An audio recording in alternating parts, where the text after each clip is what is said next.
은혜 받으실 말씀은 우리 빌립보서 1장 1절로 2절까지의 말씀을 우리 하나님 말씀을 우리 길지 않으니까 한 목소리로 우리 합독해서 읽도록 하겠습니다. 자, 다 같이 합독하겠습니다. 시작. 그리스도 예수의 종 바울과 디모데는 그리스도 예수 안에서 빌립보에 사는 모든 성도와 또한 감독들과 집사들에게 편지하노니 하나님 우리 아버지와 주 예수 그리스도로부터 은혜와 평강이 너희에게 있을지어다. 아멘. 자, 오늘 말씀의 제목은 좀 이상하게 들릴 수 있습니다. 깃뚫은 종, 깃뚫은 종, 이와 같은 제목으로 하나님 말씀 은혜를 함께 나누도록 하겠습니다.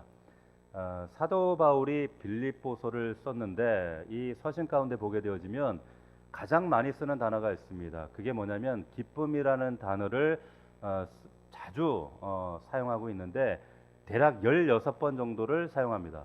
16번. 빌립보서가 겨우 넉 장인 것을 우리가 감안해 보면 사실 아주 빈번하게 사용하고 있습니다. 그런데 가만히 우리가 생각을 해보면 이 빌립보 서신을 쓸 때 사도 바울의 상황은 사실 기쁨과는 좀 거리가 있었어요. 왜 그런가 하면 일단 지금 바울은 감옥에 있고 그리고 얼마 후면 사형 선고를 이제 사형을 앞두고 있습니다.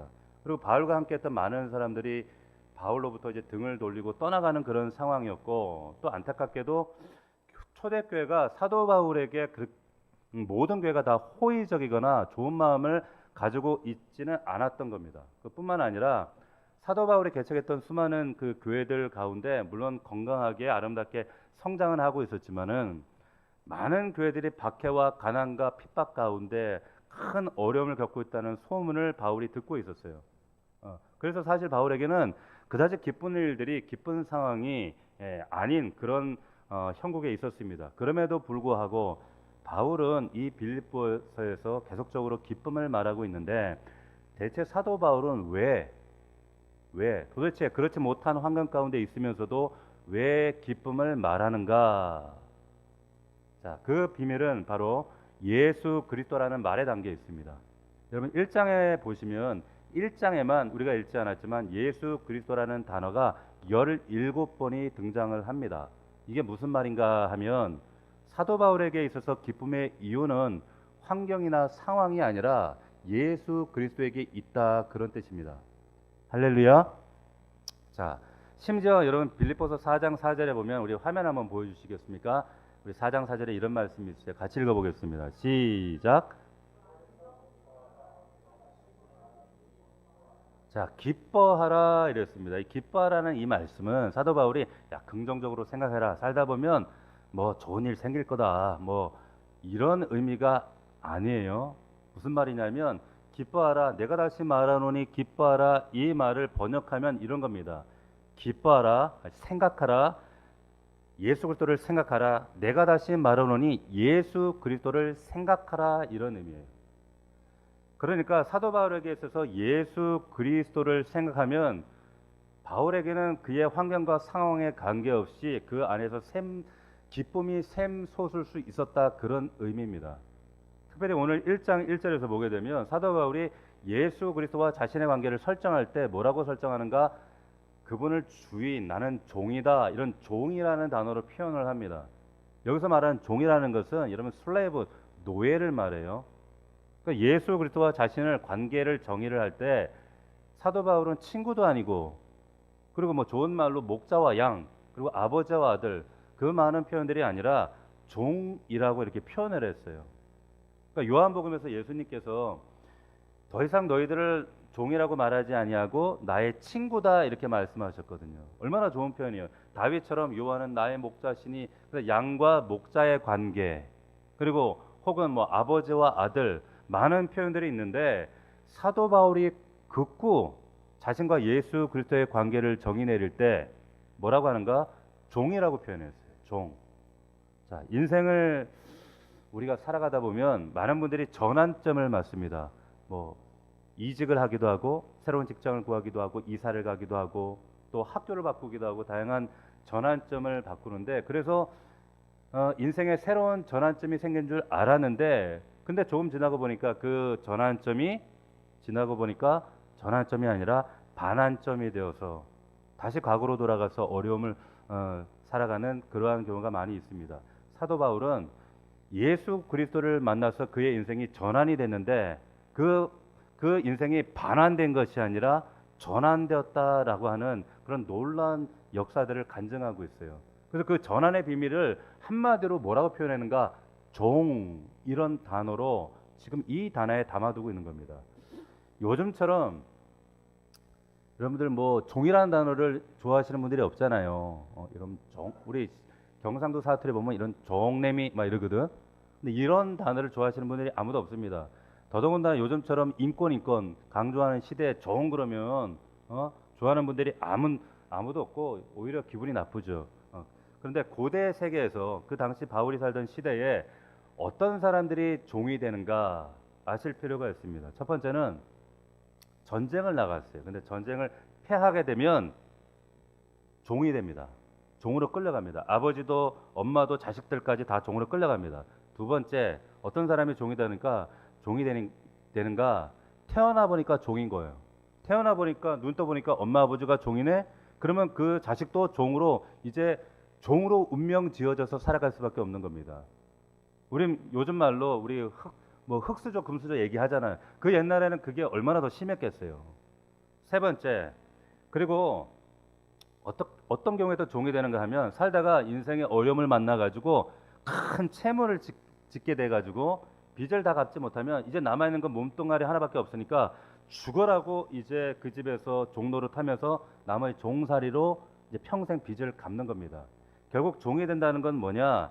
전쟁에서 패하게 되거나 그리고 종으로 태어나서 종의 운명 지어져서 살아갈 수밖에 없거나 아니면 자기 힘으로는 자기 인생 살아갈 수 없기 때문에 그냥 종으로 맡겨진 그런 인생들, 이런 인생들이 종이 되었다는 거예요. 목사님 왜 아침부터 우리 자유 대한민국에 살고 있는데 자꾸 종종하십니까? 우리가 이렇게 여러분들이 의아하실 수 있는데 예수님께서도 이런 이야기들을 언급하실 때 이렇게 반문했던 사람들이 있었어요. 어떤 사람들이었는가? 바리새인들이 요한복음 8장에 보니까 이런 말씀이 있어요. 우리 화면 한번 보시면 이런 이야기를 했습니다. 같이 읽어봅시다. 시작. 그들이 대답하되 우리가 아브라함의 자손이라 남의 종이 된 적이 없거늘 어찌하여 우리를 자유롭게 하겠다 하겠느냐? 왜 이런 얘기를 했냐면 예수께서 진리가 너희를 자유케 하리라 이런 말을 선포하니까 유대인들이 반문하는 거예요. 야, 우리가 언제 종 되었다고 우리를 자유케 해? 야, 우리는 자유롭다. 그러니까 그 말 가운데 예수님께서 뭐라고 말씀하시냐면 아니다. 너희들이야말로 지금 종살이하고 있다. 너희들이야말로 마치 출생하면 부모가 종이면 자식들도 종으로 운명 지어져 살아갈 수밖에 없는 것처럼 너희들은 지금 종살이하고 있다. 이렇게 말씀하시는 거예요. 여러분 시편 51편의 말씀에 보면 이런 말씀이 있어요. 내가 죄악 중에서 출생했다. 이런 말씀이 있습니다. 그러니까 살다가 큰 채무를 져서 도저히 감당할 수 없는 그래서 종이 되는 것처럼 우리가 태어나 보니까 운명적으로 우리는 죄의 종으로 운명 지어져서 살아갈 수밖에 없는 존재였다는 거예요. 저는 초등학교 1학년 때 시험지 한 장 때문에 제가 종이 된 적이 있습니다.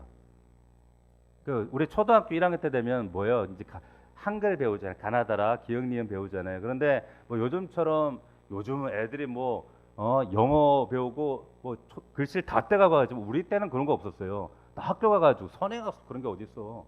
가서 다 가나다라 배웠잖아요. 그걸 누가 미리 가르쳐줘?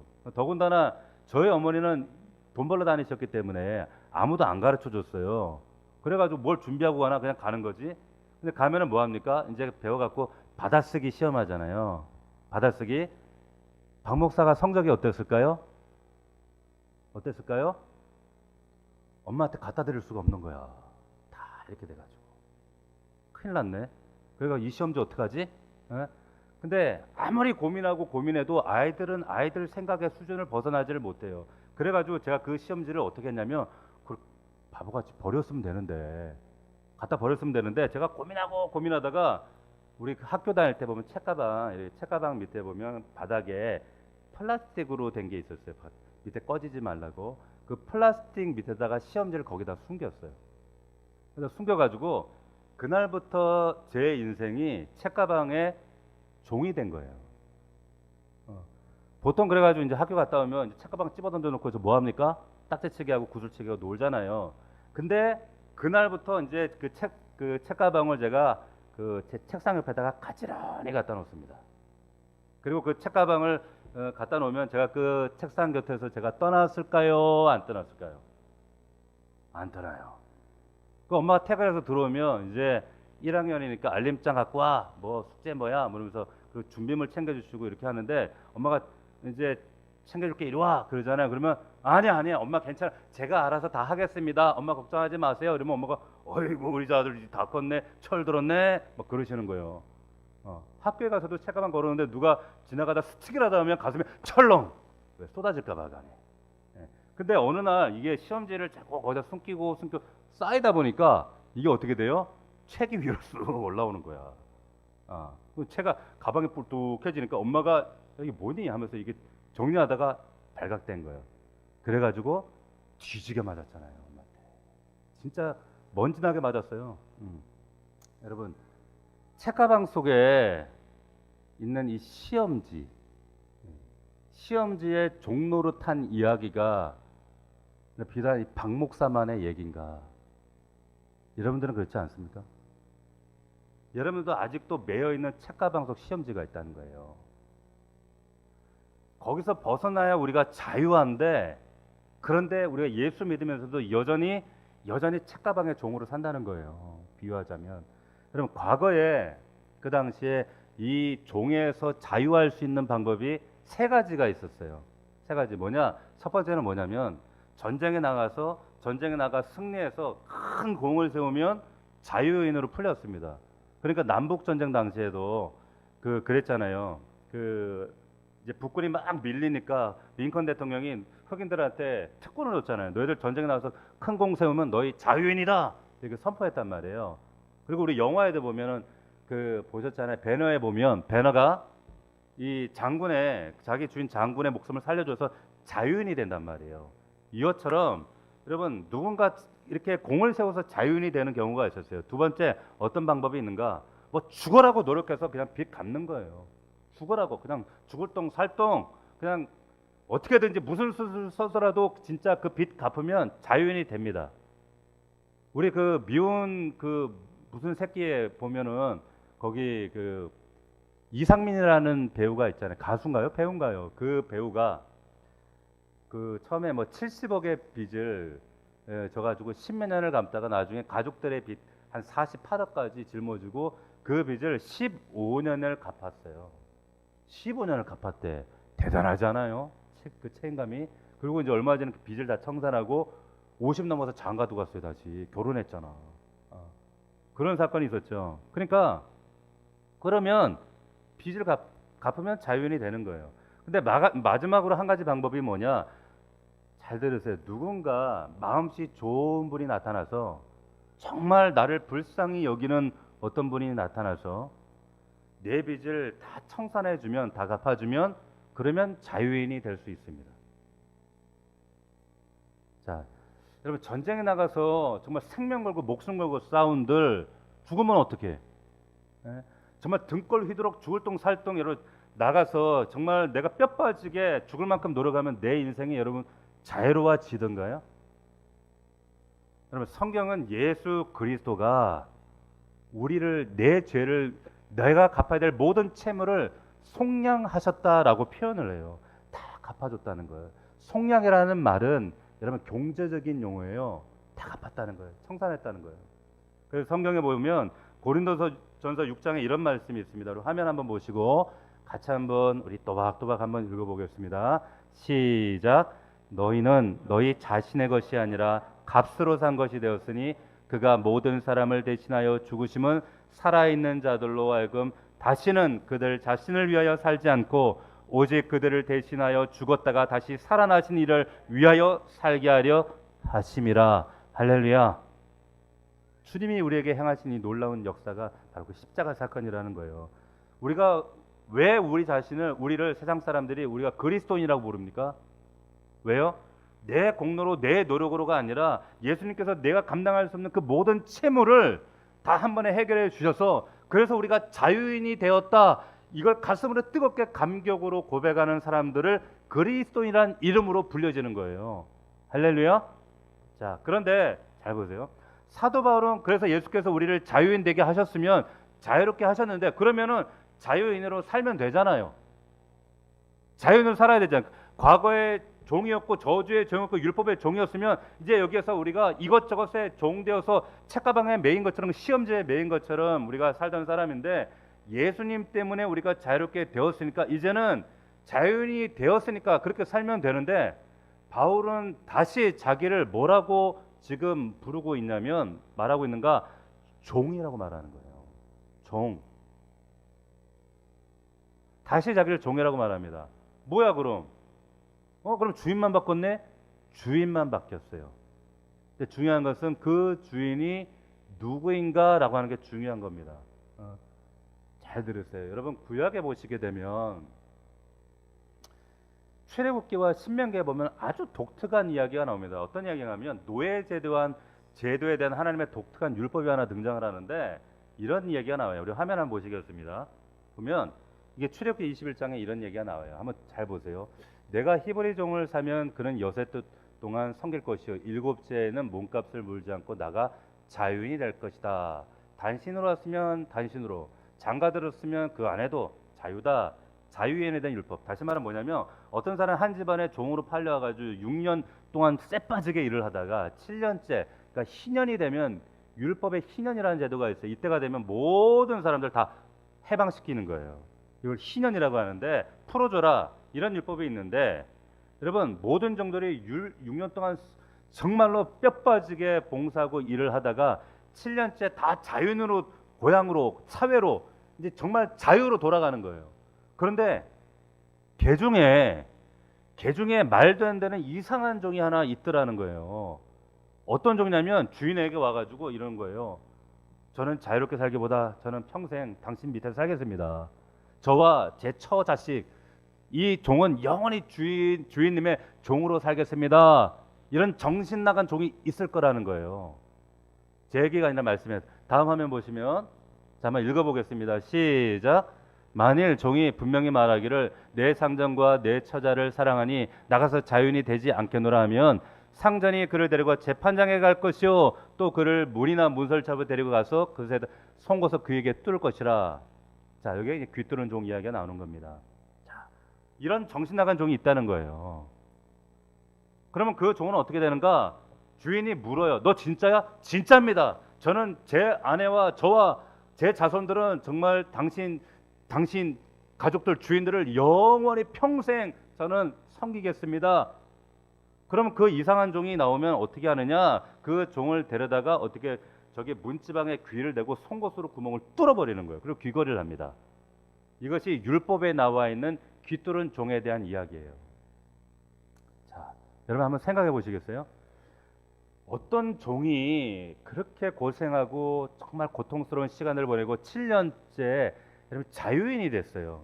자유인이 됐는데, 그런데 그 자유를 누리지 않고 영원히 자기가 누릴 그 자유를 포기한 채로 저는 영원히 종으로 남기를 원합니다. 어떤 종이 이런 결정을 선택할까요? 누가? 왜? 왜 그럴까요? 왜? 어떤 종이 이런 결정을 할까요? 내가 내 마음대로, 내 자유대로, 내 능력대로, 내가 하고 싶은 대로, 내 속에 오른 대로, 내 힘대로 살아가는 것보다, 왜? 진짜 좋은 주인을 만났을 때, 진짜 참 주인을 만났을 때예요. 내가 내 자유를 선택하는 것보다 정말 진짜 좋은 참 주인 만났을 때, 그때 그 종은 그 귀에다 이 송곳으로 뚫어요. 귀걸이를 하는 겁니다. 근데 여러분, 이런 사람이 만약에 이 귀뚫은 종이 길을 가는데, 그러면 사람들이 그 종을 보면 에이 저 미련한 저, 아이고 바보 저거 어째 이랬을까요?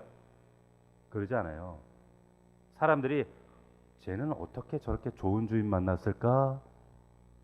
이렇게 의아했어요.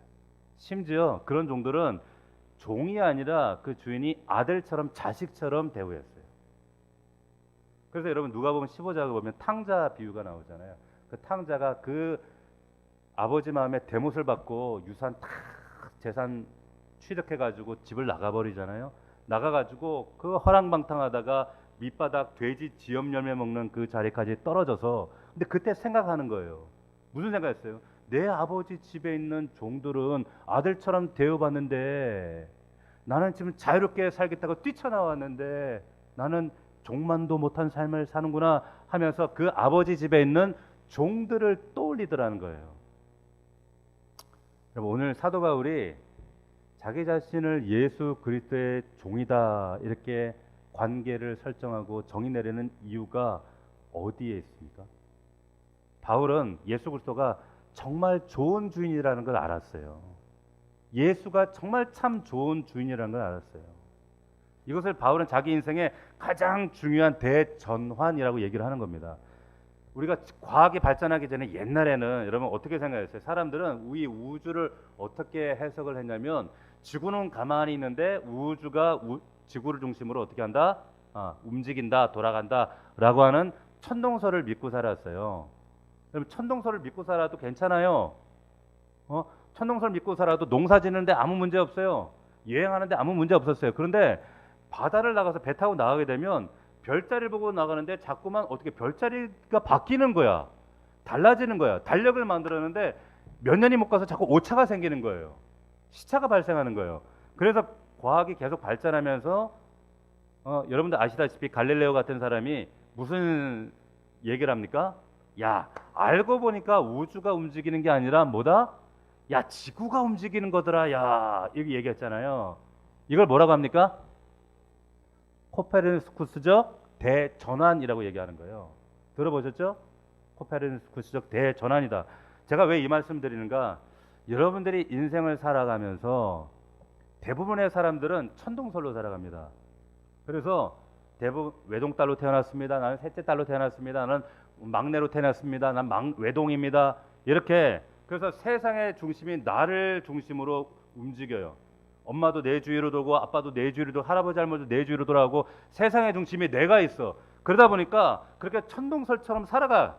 근데 문제는 뭐냐면 그렇게 천동설처럼 살아가다 보면 어느 날인가 어느 순간인가 내 인생에 모순이 생기기 시작해요.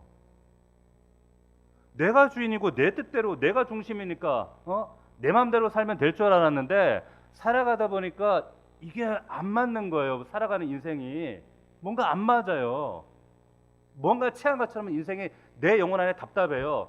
모순이 생기더라는 거예요. 내 영혼 안에 시차가 생기더라는 거예요.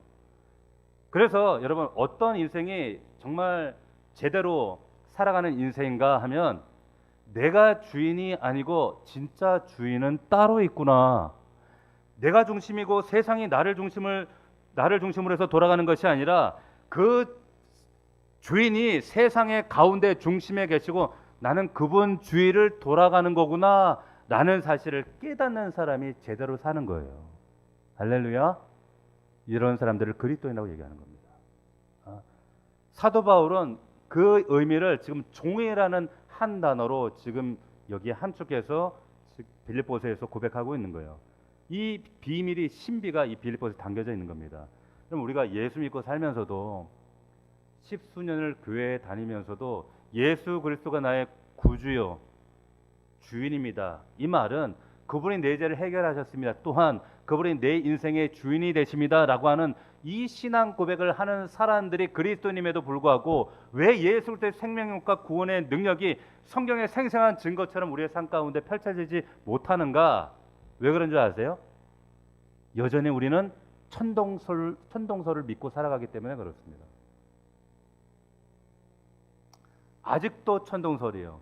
내 의견이 중요하고 내가 세상의 중심이 되어야 하고 내 스타일이 중요하고 내 생각이 중요하고 내 삶이 중요하고 내가 내 인생의 주인공이 되어야 하는 이 천동설, 내 인생의 천동설 때문에 하나님과의 관계가 막히는 겁니다.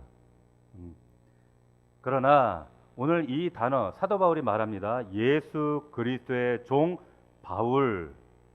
여러분 이 종이라는 단어, 이 한 단어가 바울의 인생을 기쁨으로 바꿔버렸어요.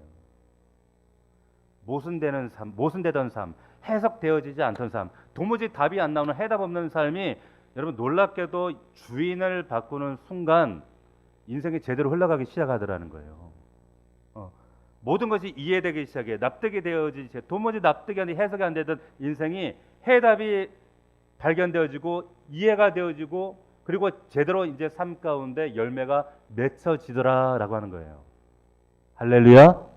이런 은혜가 있기를 원합니다. 여러분 성경에 보면 이런 변화를 느낀 사람들이 수도 없이 많이 있죠. 다 언급할 수 없지만 삭개오라는 사람을 여러분 한번 생각해 보십시오. 삭개오. 오늘 예수님은 우연히 나무에 올라가서 구경하다가 만났어요. 내려와. 그래서 그 집에 들어가서 이제 그냥 식사를 나누는데 그 식사하고 교제하는 가운데 삭개오가 어떤 깨달음을 가지고 됐냐면 내가 내 인생을 이렇게 이대로 살다가는 안 되겠구나라는 생각하고 그 인생의 주인을 바꿔버렸어요. 그게 삭개오의 사건이에요. 여러분 우리 다음 달이 되면 정말 우리 한국 기독교사에 정말 치욕적이고 절대 지울 수 없는 그런 가슴 아픈 사건이 9월 9일에 있었습니다. 여러분 혹시 아시나요? 이 9월 9일 이때 1938년 9월 9일에 소위 말하는 한국 기독교사에서는 이날 그 교단 총회가 열렸는데 이 총회를 이가봇 총회라고 부릅니다. 이가봇이 뭡니까? 예루살렘에서 이스라엘에서 하나님이 떠났다 그 말이에요. 하나님이 얼굴을 돌렸다. 이게 이가봇인데 이게 무슨 뜻이냐면 1938년 9월 9일에 교단 총회에서 신사참배를 결의를 한 겁니다. 그래서 그 하나님의 영광이 이 조선 땅에 한국 땅에서 떠나버렸어요. 너무나도 수치스럽고 기독교사에 정말 삭제하고 싶은 이 고통스러운 치욕적인 날 마지막까지 버티고 있던 교회들이 장로교회가 9월 9일 날 총회를 통해서 그거 그냥 존경하는 마음으로 목만 그냥 까딱 하는 거야 이렇게 해서 신사참배를 결정했단 말이에요. 근데 그 아이러니하게도 여러분 해방 후에 동일한 9월 9일에 그로부터 여러분 7년 후 9월 9일에 평양 땅에 공산 정권이 세워졌어요. 여러분 이게 우연 같아요? 여러분 성경에 보면 예수 그리스도를 십자가에 유대인들이 그 불순종으로 잔인하게 십자가 매달아 죽고 나서 예수님이 그런 예언을 하셨어요. 이 예루살렘 성전 너희 눈에 보이는 이 성전을 참 성전이신 예수 그리스도를 모욕하고 십자가에 매달아 죽인 너희들 눈에 보이는 저 성전마저도 앞으로 돌 위에 돌 하나 덧 놓이지 않고 무너지는 날이 올 것이다 라는 예언을 하셨어요. 그로부터 정확하게 34년 후에 로마의 장군 티투스에 의해서 AD 70년에 정말 예루살렘 성전이 돌 위에 돌 하나 덧 놓이지 아니하고 철저하게 회파되어졌습니다. 그날이 언제인 줄 아세요? 놀랍게도 9월 9일입니다. 여러분 우연일까요? 절대로 우연이 아니에요. 여러분 이스라엘의 끊임없는 그 폐역과 불순종과 반역으로 인해서 기원전 586년에 예루살렘이 1차로 유대 땅이 회파되어지고 예루살렘이 바벨론에 의해서 무너집니다. 그날도 유대력으로 9월 9일이었어요. 여러분 우연일까요? 저는 절대로 우연이 아니라고 생각해요. 보세요. 이 정말 치욕적인 1938년 9월 9일에 신사참배가 결정되고 나서 그 이후에 주기철 목사님이라는 분이 5년 동안 옥고를 치르다가 감옥에서 돌아가셨어요. 자기는 신사참배 못하겠다는 거예요. 어떻게 종이 주인을 자기 마음대로 바꾸는 그런 종이 어디 있느냐는 거예요. 그래가지고 이 목사님께서 끝까지 버티니까 그 수많은 목사님들이 또 회유하고 또 심지어는 산정교회 성도들까지 장로들까지 찾아가지고 주기철 목사님 마음을 바꾸려고 목사님 이러시면 안 됩니다. 목사님 이러시면 남은 우리 산정교회 남은 성도들 남은 양떼들을 어떡합니까? 목사님하고 자녀들을 목사님 들어가시면 목사님은 그 선교의 반열에 자기 이름은 높아질지 모르지만 돌아가시고 나면 목사님 사모님하고 이 어린 자녀들 어떻게 하실 겁니까? 목사님 마음 돌리십시오. 예, 설득했어요.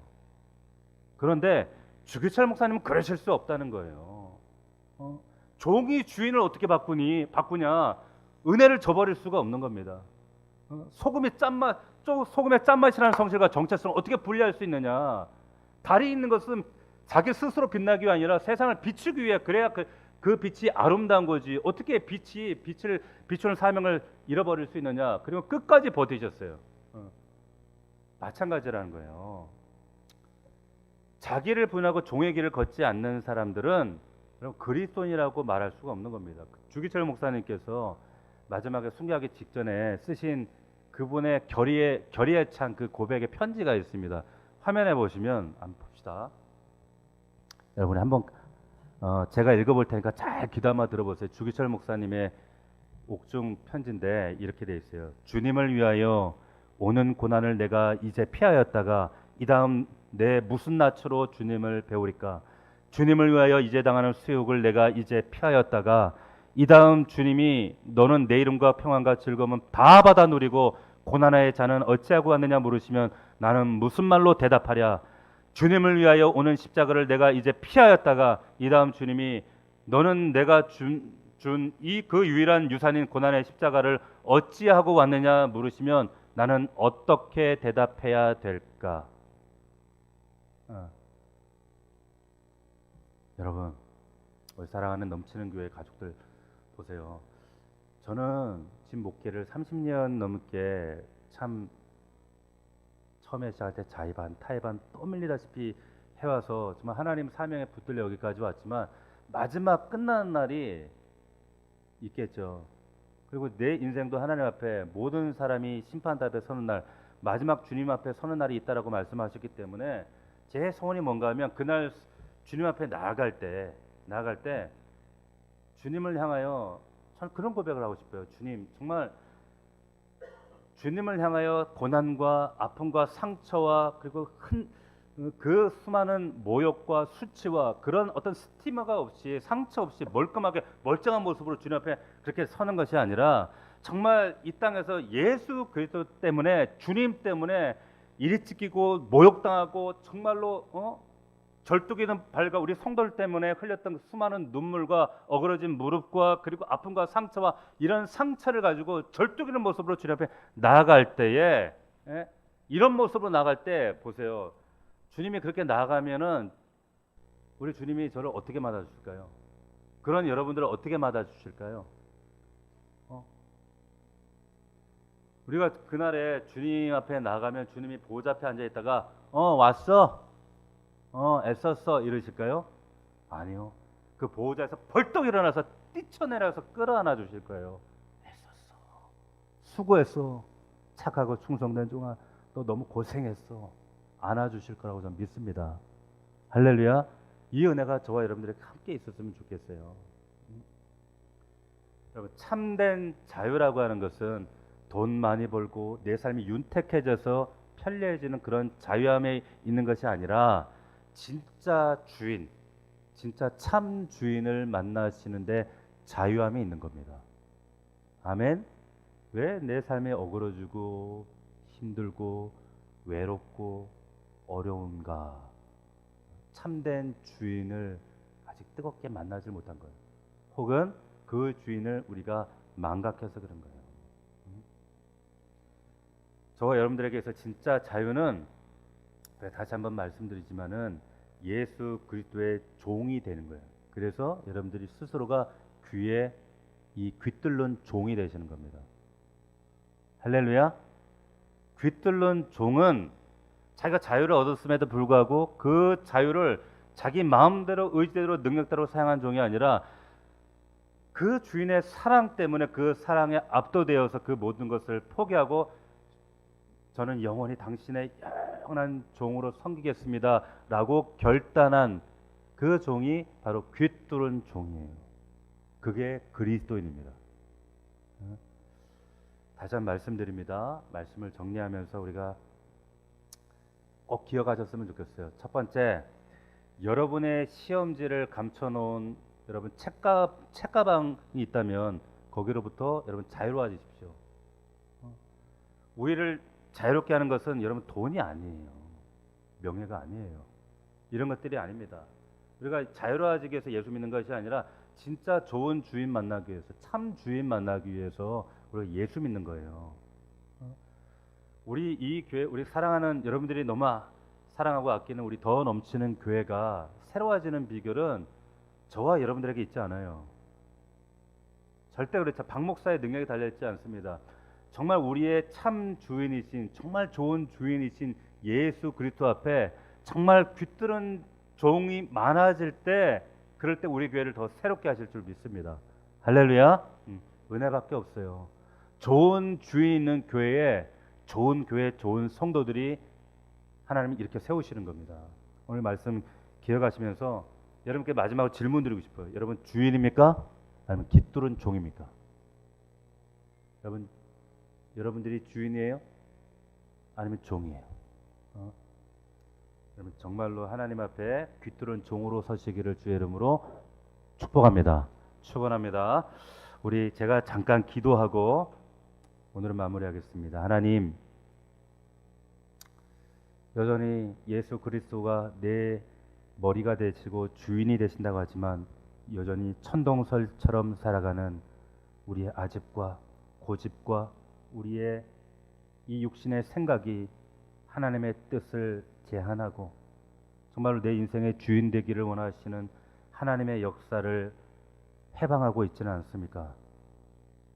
우리 안에 감추어져 있는 이 책가방 안의 시험지로부터 자유로워질 수 있도록 우리 넘치는 교회 성도들을 진정한 자유로 인도하여 주시고, 우리 사랑하는 성도들이 자기 인생의 주인된 자기 자신을 내려놓고 십자가 앞에 자기 자아를 포기하고 이제는 정말 좋으신 진짜 참 주인을 만나, 정말 사도 바울의 오늘의 이 고백처럼 그리스도 예수의 종 바울이라고 하는 이 고백이 우리 더 넘치는 교회 모든 성도들의 신앙의 고백이 될 수 있도록 주님 함께 하시고 역사하여 주시옵소서.